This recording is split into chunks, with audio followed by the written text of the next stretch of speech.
안녕하세요. 클라우디아입니다. 오늘은 강명희 작가의 작품 뒤셀도르프발 정오열차 준비했습니다. 소설집 잔치국수 분천 어린 농부에 수록된 작품인데요. 독일에 간 간호사의 이야기입니다. 그 당시의 생생한 시대 상황 그리고 삶의 흔적을 통해 우리 역사의 발자취를 상기하고 탐색하게 되는데요. 지금부터 작품 속으로 함께 들어가시죠. 뒤셀도르프발 정오열차. 도분자시로부터 뒤셀도르프에서 정오에 출발하는 기차를 타고 오겠다는 연락이 온 것은 11시가 조금 넘어서였다. 시내는 갖고 던 화단을 마저 정리하고 땀으로 범벅이 된 몸을 씻고 나니 분자시가 도착할 때쯤 되었다. 그렇지만 시내는 서두르지 않았다. 늦으면 1시간이고 2시간이고 기다릴 테니 신경 쓰지 마. 어차피 시간을 보내는 것은 기차의 플랫폼에 앉아있거나 거리를 쏘아다니거나 집안에 우두커니 앉아있는 것이나 마찬가지야. 그토록 할 일이 없어도 시간이 지나가고 무료하질 않으니 어쩐 일인지 모르겠어. 아침인가 싶으면 저녁이고 월요일인가 싶으면 주말이고 봄인가 싶으면 겨울이고 70인가 싶었는데 어느새 80이 눈앞에 와 있으니 말이야. 어느 날 공원에 새가 오는데 글쎄 죽기 싫어 죽기 싫어 그러면서 우는 것 같더라니까. 분자 씨는 시내에게 시간에 신경 쓰지 말라고 누누이 말했다. 그래도 처음에는 시간에 맞춰 나갔지만 이젠 시내도 점점 신경 쓰지 않는다. 현관을 나오는데 따라 나온 셜리를 보니 털에 무언가가 엉켜있는 것이 보였다. 시내는 갈기를 가져다가 셜리의 털에 묻은 오물을 긁어주었다. 셜리 털이 반질반질해졌다. 셜리는 시원하다는 듯이 눈을 가늘게 뜨고 있다가 시내가 개목걸이를 들자는 것을 보고는 실망한 눈빛으로 제 방으로 들어간다. 그때서야 시내는 집을 나섰다. 기차역에서 썩 내키지 않는 분자 씨와의 만남을 시내는 5년째 매달하고 있다. 이런 날 시내의 하루 일과는 분자 씨로 인해 와르르 무너진다. 무엇보다도 매일 함께 말을 타고 말의 바깥나들이 외승을 나가는 친구들에게 못 가는 이유를 구구이 설명을 해야 한다. 외승 나가는 일행은 시내 없이 자기들끼리 외승 나가는 걸 두려워한다. 이런 날은 모두 마장 안에 있는 울타리 안에서만 운동을 하고 끝낸다. 시내의 에마 사랑이는 매일 운동을 시켜야 한다. 사정이 있어 운동을 시키지 못하는 날은 마장 선생님께 부탁해 말을 운동시킨다. 말 선생은 얼마 전까지 마장을 운영했었는데 코로나로 인해 문을 닫고 출장 트레이닝과 말 운동시키는 것을 전문으로 한다. 말 선생을 부르면 시내는 그에게 40유로를 지급한다. 기차역에서 만나 볼 일이 끝나면 분자 씨는 시내 손에 10유로짜리 2장을 쥐어준다. 시내는 한국과는 8,000km나 떨어진 먼 나라에서 같은 한인끼리 그 정도도 돕지 못하고 사냐고 아무리 받지 않으려고 해도 받아야지 또 부탁을 할 수 있다고 어떻게든 쑤셔넣는다. 조그만 수고라도 반드시 보답하는 독일 사람들의 습성이 이곳에 50여 년 산 분자 씨에게도 배어있다. 분자 씨는 왼수 같다는 수식어를 한 번도 떼지 않고 살았던 남편이 죽었을 때 당황했다. 혼자서는 은행 공과금이나 세금조차도 낼 수가 없었다. 그래도 아들이 인도로 취직해 나가기 전까지는 그 일을 대행해 주었었다. 아들도 없는 지금 그 일은 꼼짝없이 시내의 담당이다.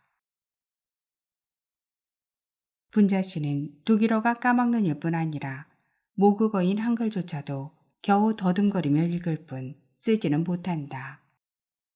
처음 그 사실을 알았을 때 시내는 답답해서 분자 씨를 앉혀놓고 한글을 가르쳤다. 어머니, 아버지. 놀랍게도 분자 씨는 그것조차 쓰지 못했다. 이 나이까지 몰라서도 살았잖아. 지금 새삼스럽게 뭘 배워. 몇 번 시도하다가 포기하고 분자 씨는 말했다. 언니, 그때는 인수 아빠도 있고 인수도 있었을 때고 지금은 인수하고 카톡이라도 할 수 있을 거 아니야. 시내는 분자 씨에게 독일어는 고사하고 한글이라도 가르치려고 했다. 지난해 크리스마스 때 시내는 분자 씨에게 스마트폰을 선물했다. 어떤 이의 손주가 스마트폰으로 한글 공부를 했다는 소리를 듣고 도움이 될까 해서였다. 분자 씨에게 카톡을 보내면 보기는 보는 것 같았지만 한 번도 시내에게 문자를 보낸 적은 없다. 분자 씨 스마트폰은 오로지 전화 기능만으로 쓰인다. 매번 공부를 가르치려는 시내에게 분자 씨는 번번이 나이 탓을 하며 포기했다. 50대 때도 60대 때도 70대 때에도 80을 눈앞에 둔 지금까지도 배우다가 포기할 때면 언제나 그 나이 탓을 했다. 언니, 남편이 죽었잖아. 그럼 글로 배워서 홀로 써야지. 이러면 어떻게 해? 독일어는 고사하고 한글이라도 쓸 수 있도록 해. 자식 귀찮게 하지 말고. 시내는 분자 씨 남편이 죽었을 때 그를 가르치려고 시도하다가 포기했다. 분자 씨 아들이 취직하여 인도로 떠났을 때도 가르치려다가 포기했다. 시내는 분자 씨 아들이 그런 답답하고 꽉 막힌 엄마에게서 도망친 것이라고 생각했다. 분자 씨는 매달 나오는 공과금 고지서와 우편물들을 가지고 디셀드루프발 보이스 하이밍 정오 기차를 탄다. 그럼 시내는 우편물을 분류해 이것은 세무서에 제출을 하고 이것은 은행에 이것은 보험회사에 내라고 봉투에 넣어준다. 그냥 찢어버려도 될 광고지 같은 것도 분자 씨는 아주 소중한 정보지 마냥 차곡차곡 모아서 가지고 온다. 시내는 그런 것은 쭉 찢어 역에 마련해 놓은 쓰레기통에 처박는다. 시내 역시 한 달에 한 번인 분자 씨와의 만남으로부터 도망치고 싶었다. 언니, 간호학교 나왔다고 했잖아. 그 학교는 어떻게 들어갔고 졸업은 어떻게 했어? 한글도 쓸 줄을 모르면서. 분자 씨는 씩 웃으며 말했다. 다 방법이 있어. 분자 씨는 의기양양하게 말했다. 방법? 그래, 방법. 정문으로 못 들어가면 뒷문이나 쪽문이나 개구멍이라도 찾아보면 방법이 있어. 분자 씨가 말해준 그 방법이란 것은 이러했다. 한글도 모르는 분자 씨가 중학교나 제대로 나올까 했지만 전교생 중에서 맨 꼴찌로 중학교는 졸업을 했다. 꼴찌로 졸업하든 1등으로 졸업하든 성적이 졸업장에 표시되지 않는 것은 다행이다. 문제는 고등학교였다. 공부를 너무 못하니까 중3 담임이 고등학교 과정인 간호학교라는 곳이 있는데 말이야. 간호원 도와주는 일을 배우는데 졸업 후 취직도 잘 된단다. 하고 권했다. 그때는 간호학교라는 것이 처음 생겨 학생 모으기에 급급했었다. 분자 씨는 당시 미달이 된 고등학교 과정인 간호학교에 그것도 기부금을 조금 내고 진학을 했다. 들어가는 거야 그렇다고 쳐. 졸업한 게 신기해. 졸업은 앞문 뒷문 개구멍 그런 것이 없지 않소? 없지. 졸업은 교문을 통해야만 나올 수 있는 거지. 비결이 있소? 그럼 방법은 찾으면 얼마든지 있어. 분자 씨는 그 비결이란 것을 영웅담 얘기하듯이 담담히 말해주었다. 아무리 해도 그놈의 공부란 것이 안 되자 분자 씨는 꾀를 냈다. 담임이 힘써주면 무엇이든 다 된다는 것을 분자 씨는 18에 알았다. 분자 씨는 1년 내내 고3 담임 책상을 정리하고 꽃이 시들만 하면 꽃을 갈았다. 교무실에서 분자 씨의 담임 책상은 언제나 정갈하게 반짝거릴 뿐 아니라 꽃장식이 되어 있어 전 교직원으로부터 부러움을 샀다. 졸업사정회 때 교감과 교무는 한글도 쓸 줄 모르는 학생을 우리 학교 졸업생이라고 할 수 없으니 졸업을 시키지 않겠노라고 했다. 이때 담임이 말했다. 도분자 이 학생은 비록 글을 겨우 읽을 뿐 쓰지 못하지만 어떻게 세상을 헤쳐나가야 하는지는 압니다. 글을 몰라도 세상을 살아나갈 수 있다는 것을 이 학생은 보여주고 있습니다. 이 학생은 학교라는 울타리 밖으로 나가면 어떻게든 살아갑니다. 학교의 명예 그런 것보다는 이 학생의 일생을 격려해주는 뜻에서 졸업을 시켜주시기 바랍니다. 그래도 안 된다는 것을 담임이 교감 교무를 불러 기생집에서 거하게 한번 쏜 후 졸업을 할 수 있었다. 그런 소문을 들은 분자씨는 담임에게 기생집 음식값을 봉투에 넣어드렸다. 뒤돌아가는 분자씨를 담임이 불러세웠다. 도문자, 이거 받아라. 이건 내가 너에게 이 세상을 잘 살아내라고 주는 격려금이야. 1년 내내 네 덕분에 정갈한 책상에서 예쁜 것을 보고 살았으니 그 보답이라 생각해도 좋아. 공부 잘한다고 세상을 잘 사는 게 아니야. 넌 어디서나 잘 살 거야. 태평양 한복판에 떨어뜨려 놔도 살 수 있어 넌. 그러면서 담임이 봉투를 되돌려 주더라는 것이다. 18살 때 되돌려받은 그 봉투를 분자씨는 지금도 소중히 간직하고 있다. 분자씨가 간호조무사로 근무하던 병원에 서도 간호사와 간호조무사를 모집한다는 공고가 붙었다. 그때 생각난 것이 태평양 한가운데 떨어져도 살아갈 수 있다는 담임 선생님 말이었다. 대서양이건 태평양이건 아무튼 바다 건너가는 것이 분명했다. 분자씨는 곧장 지원을 했다. 분자씨 나이 25이었다. 분자씨가 독일에 올 당시 독일은 전쟁 후지만 라인강의 기적을 일으키며 전 세계를 놀라게 하고 있었다. 경제가 발전하고 국민소득이 높아지자 독일 사람들은 자연히 더럽고 힘들고 위험한 3D 직종을 기피했다. 그러니 그 직종에서 일할 사람이 턱없이 부족했다. 잘 먹고 잘 사는 독일 사람들의 수명은 점점 길어져 사회가 노령화되어 갔다. 수요는 늘어났지만 간병과 요양에 종사하는 인원이 부족했다. 그래서 받기 시작한 것이 한국 간호사였다. 처음 분자씨가 독일에 왔을 때 후진국에서 온 간호사에게 간호일을 맡길 수 없다 하여 간호사 본업은 안 시키고 시체를 닦고 수의를 입히는 일이나 임종에 가까운 환자 돌보는 일만 시켰다. 분자씨는 1인용 호스피스 병실에 입원한 85세 여자 노인을 돌보았다. 말기 신장암 환자의 노인은 오줌 주머니를 차고 관략근이 풀어져 수시로 물수건으로 항문을 닦아주어야 했다. 오줌 주머니를 비울 때나 항문을 닦을 때 노인은 분자씨에게 무언가 말하곤 했다. 분자씨가 제일 잘하는 것은 정갈하게 닦고 정리하는 것이었다. 분자씨는 노인의 몸을 매일 깨끗이 닦아주고 병실 안의 꽃을 시들게 하지 않았다. 노인은 분자씨에게 무슨 말인가 했는데 말할 때마다 알아듣지 못하는 분자씨는 그저 환한 미소만 짓고 있었다. 가족들이 며느를 와서도 똑같은 말을 하곤 했다.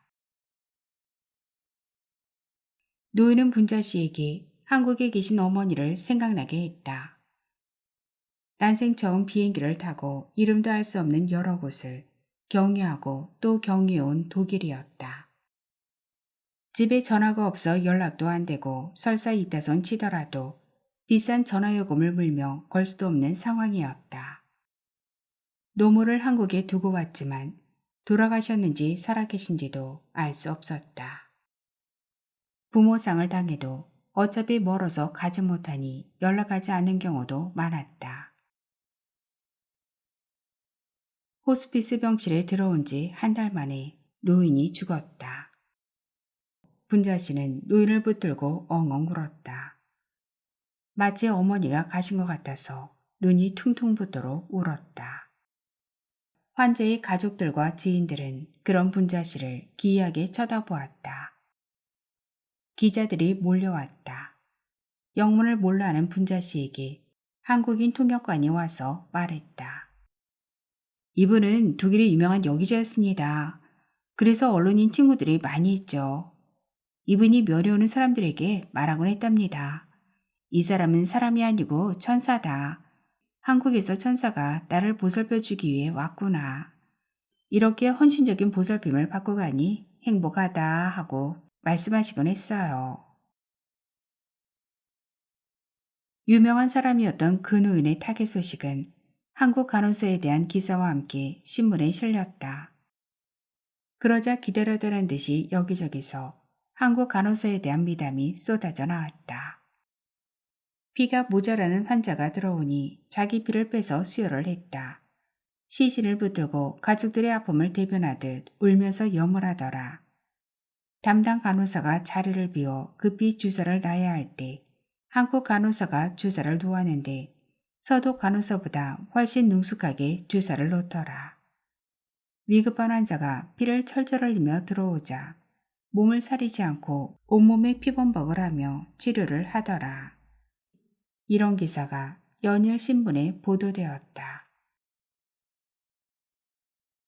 독일 사람들은 아직도 지구상에 이렇게 정이 많고 헌신적인 사람들이 사는 나라가 있느냐고 신기해했다. 특히 한국 간호사가 서독의 간호사 못지않게 숙련되었다는 소문이 돌자 일부러 한국 간호사에게 주사 맞기를 바라는 사람까지 생겨났다. 한국 간호사들은 특별히 아프지 않게 주사를 놔주는 비법이 있다는 소문까지 돌았다. 급기야는 이런 국민들이 사는 나라 대통령을 초청하여 감사의 표시를 하자는 여론까지 형성되었다.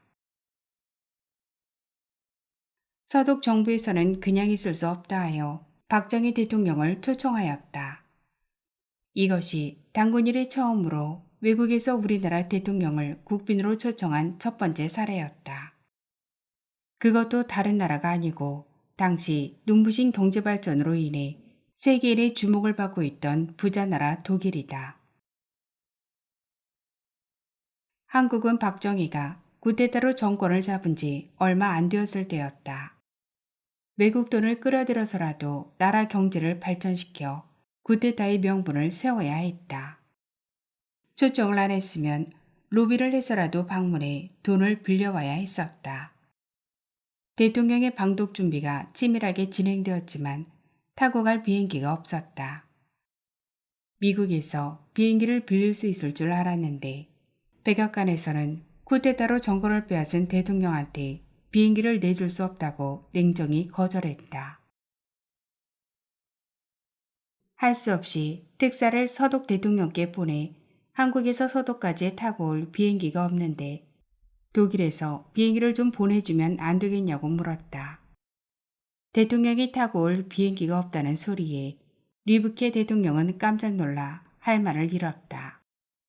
결국 합의가 된 것은 독일에서 홍콩까지 가는 여객기가 먼저 서울에 들러 대통령 일행을 1등과 2등석에 태우고 홍콩으로 가서 일반 승객들을 이코노미석에 태우고 방콕, 뉴델리, 로마를 거쳐 프랑크푸르트로 가기로 했다.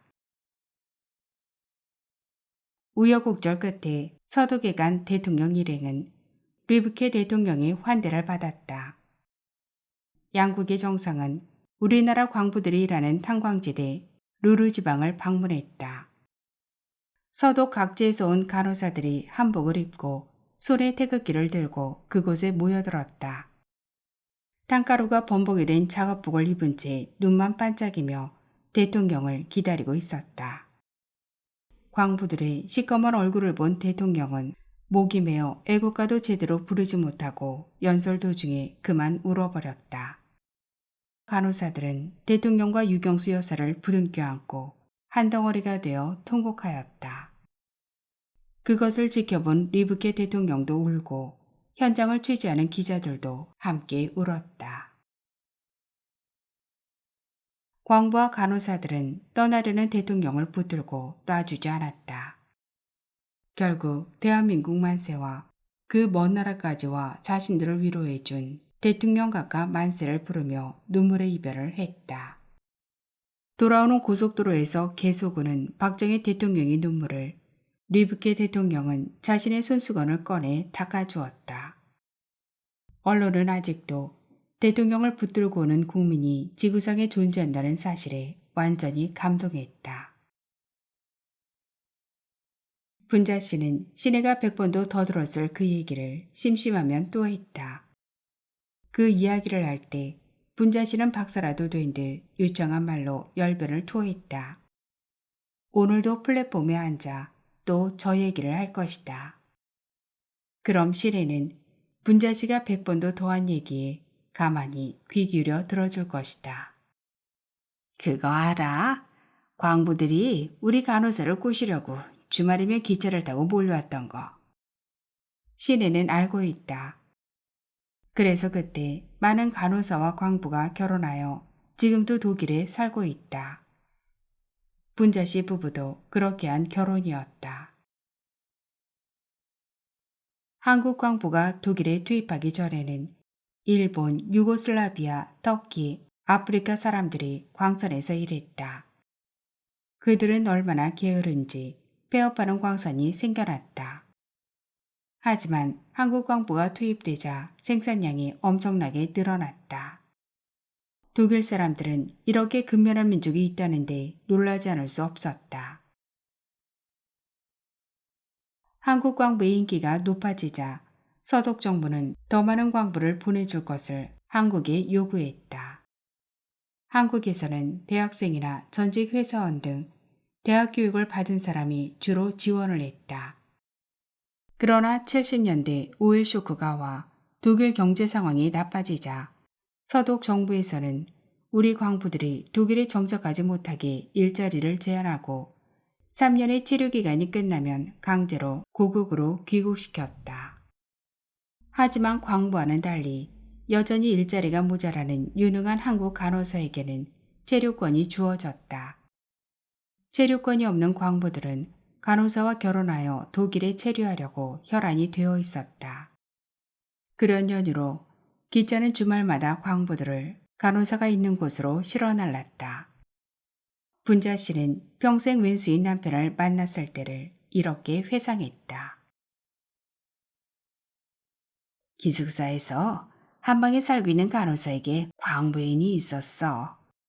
광산에는 말이야. 우리 간호 기숙사보다 근무 환경이 훨씬 좋지 않았어. 글쎄 좁은 공간에 120명씩 합숙을 한다지 뭐야. 화장실 하나, 샤워실 3개, 부엌 하나 있는 곳에서 말이야. 어느 날 그 애인이 합숙소에 함께 있는 친구를 데리고 왔어. 그 사람이 지금 내 남편이야. 하지만 처음 만났을 때 이 사람은 뭔가 엄청 망설이더라고.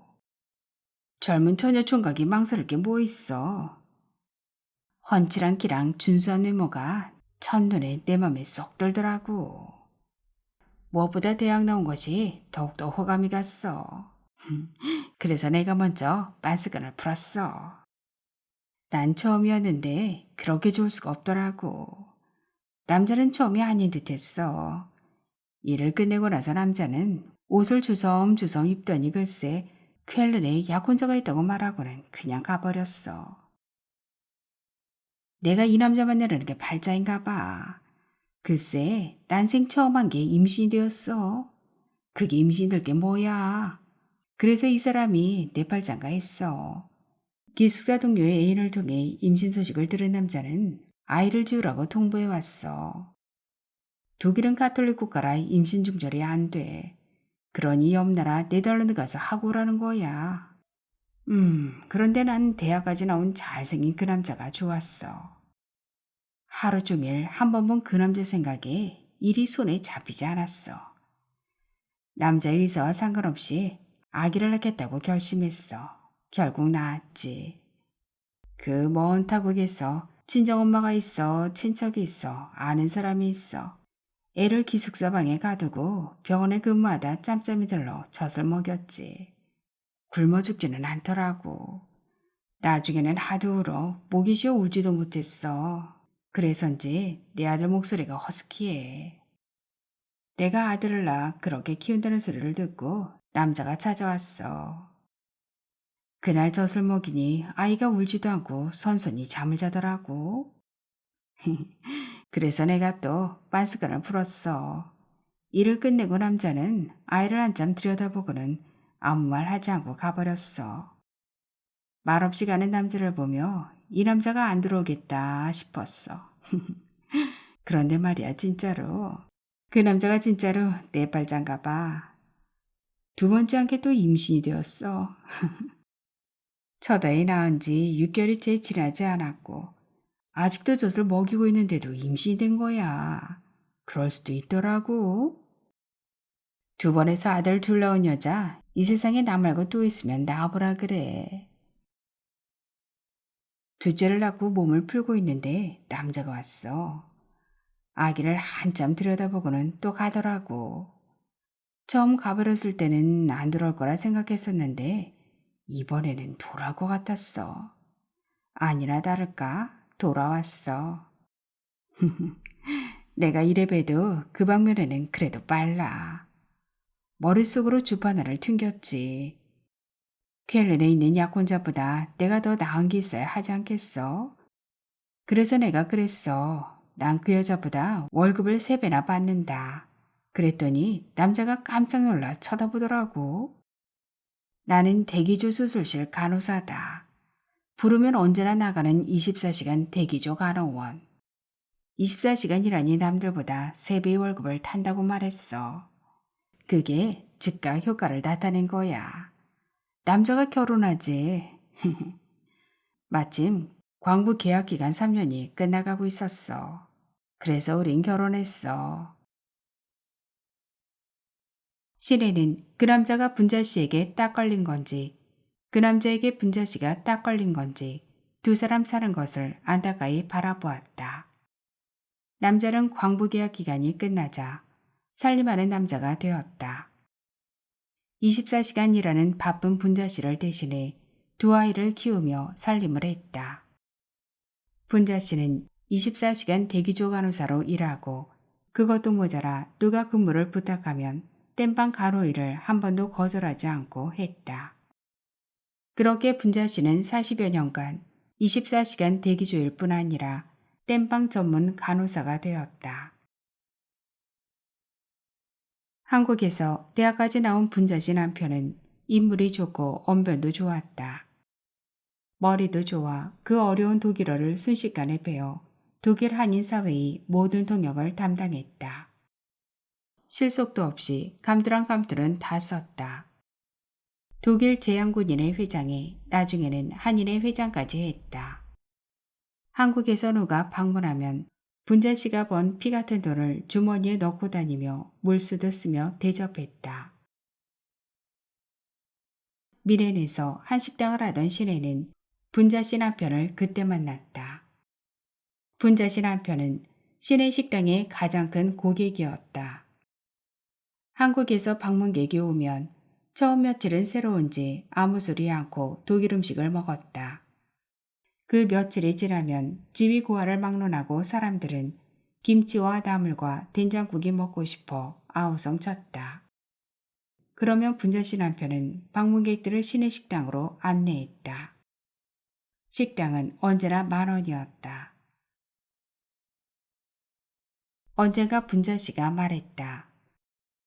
왼수 같은 남편 얼굴에 칼자국 있던 거 생각나? 강도 만나 싸우다가 생긴 거? 강도는 내가 그랬어. 내가 그 왼수를 죽이려고 칼로 찔렀어. 얼마나 잽싸게 피했는지 얼굴 가장자리만 찍혔어. 정말로 그때는 철천지 왼수 같은 남편을 죽이고 싶었어. 분자 씨는 큰아들을 교통사고로 잃었다. 건널목을 건너는데 신호를 무시하고 달리던 차에 치여 죽었다. 방 안에 가두고 근무하다가 와 짬짬이 젖을 먹여 키운 아들이라 분자씨가 특별히 더 안쓰러워하던 아들이었다. 막 대학을 졸업하고 취직해 회사에 다닌 지 얼마 되지 않았을 때였다.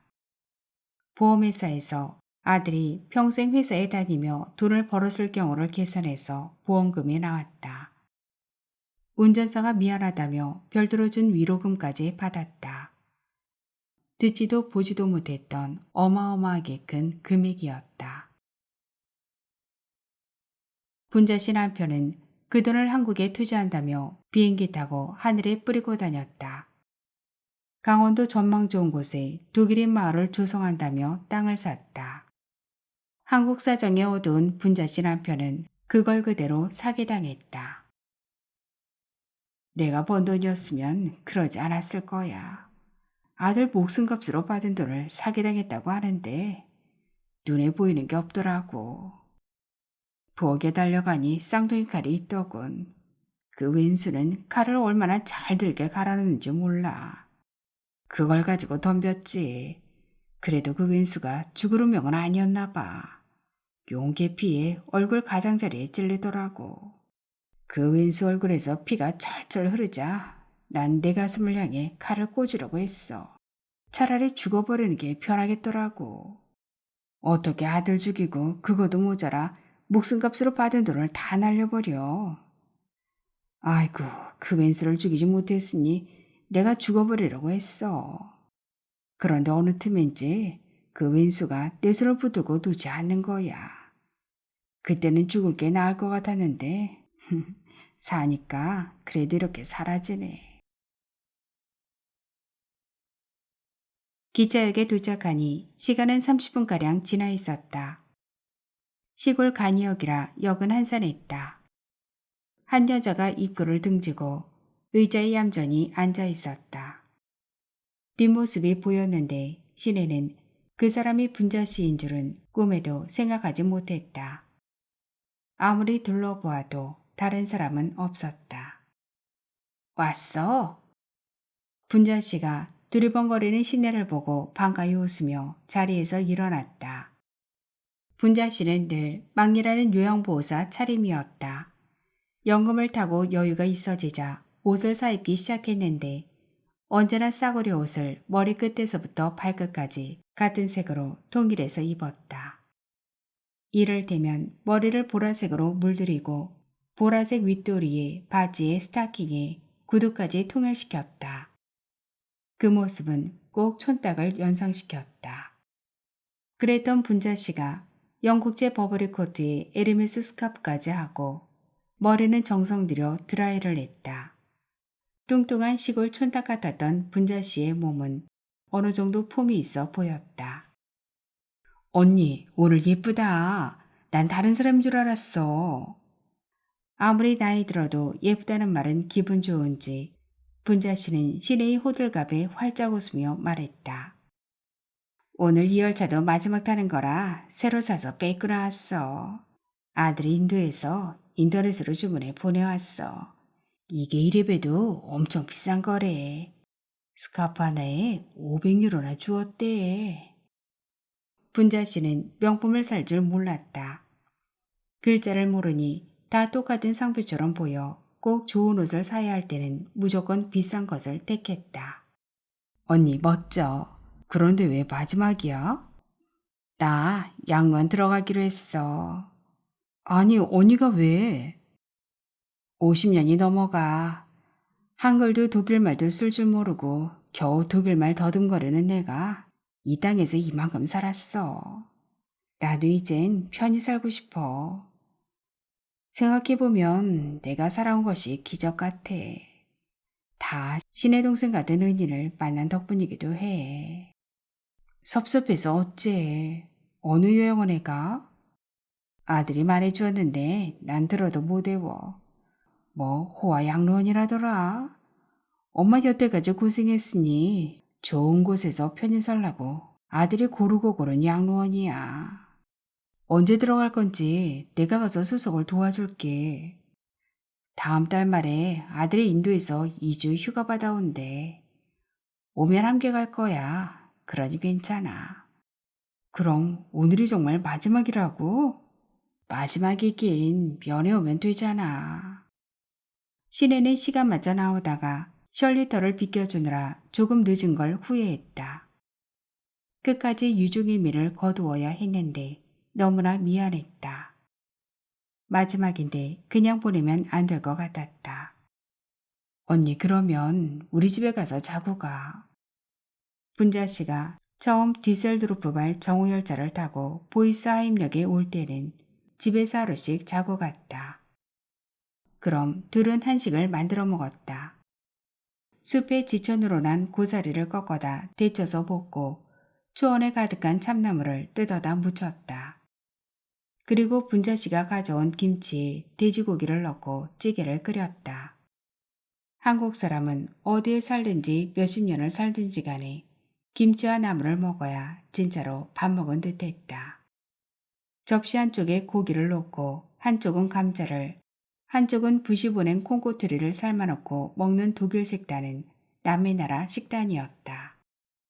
너네 집에는 슈바이처가 있어 싫어.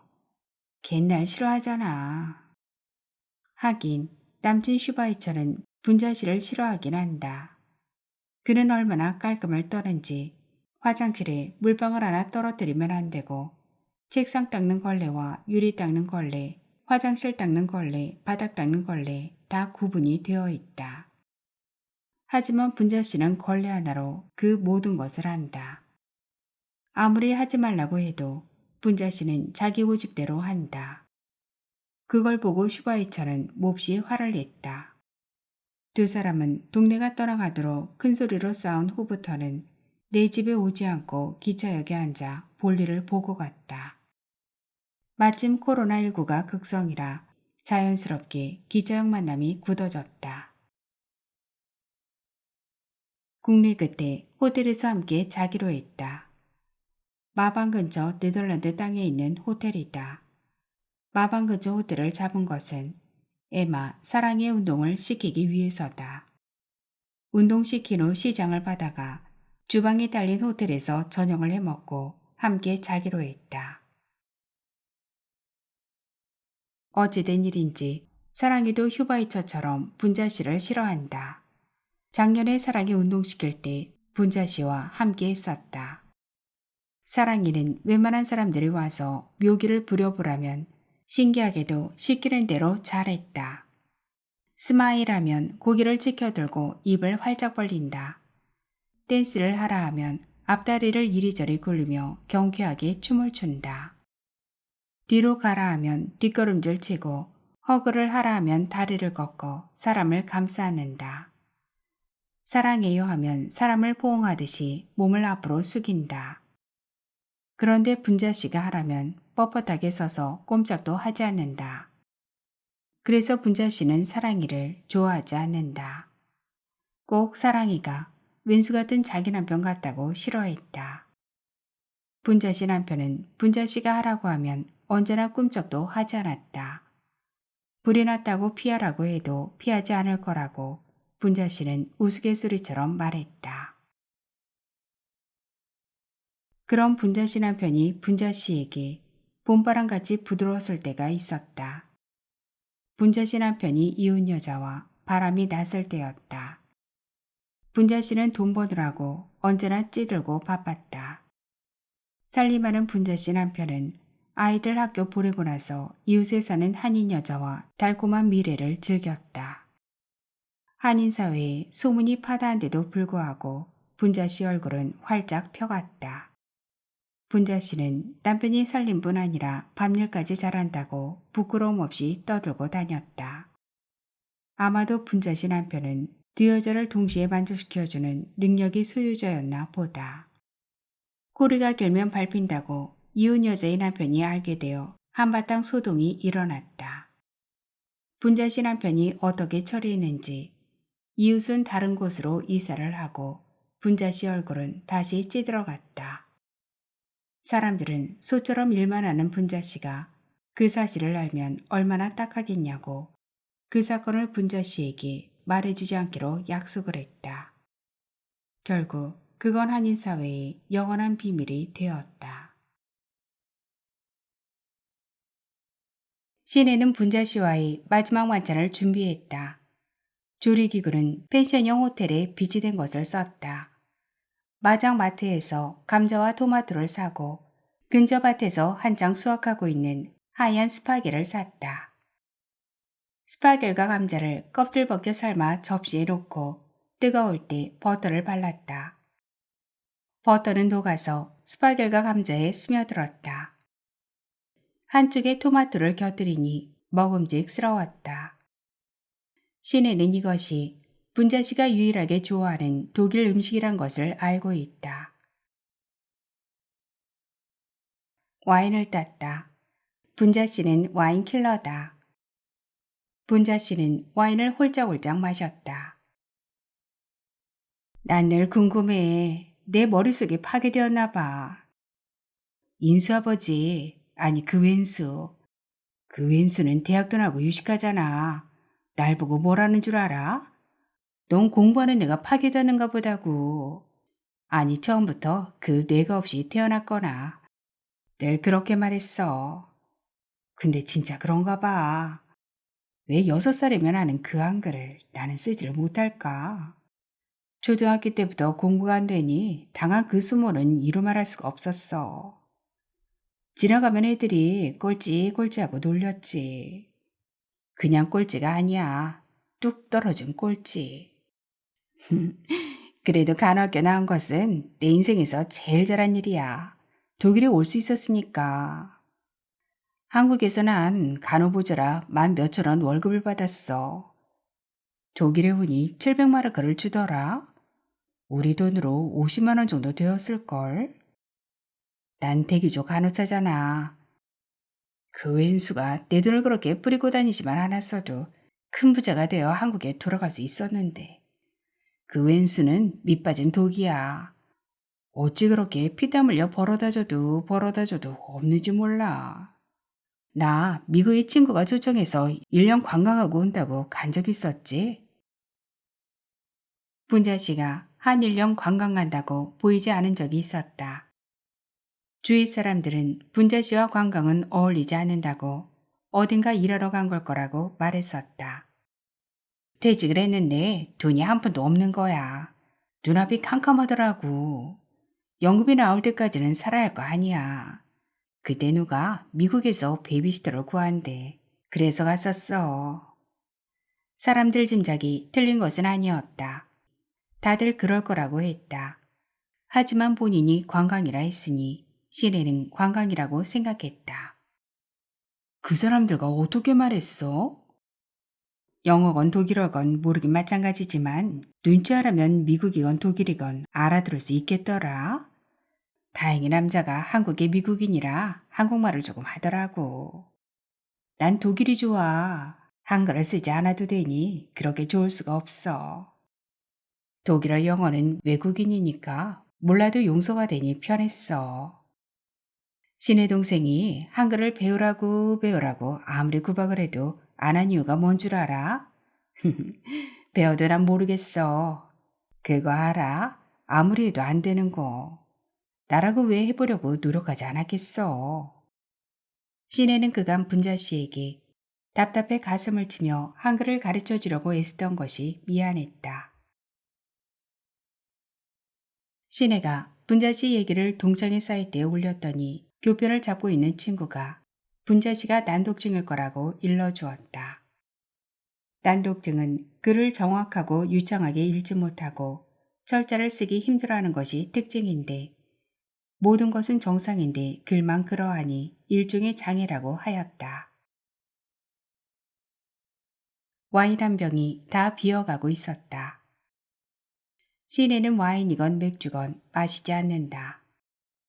어쩐 일인지 시내의 몸은 알코올을 조금도 받아들이지 않는다. 시내 동생이 와인 한 잔 마시지 않는 걸 보면 사람마다 다 다르구나 싶어. 이렇게 맛있고 기분 좋은 걸 못 마시다니 말이야. 시내 동생은 생각했겠지.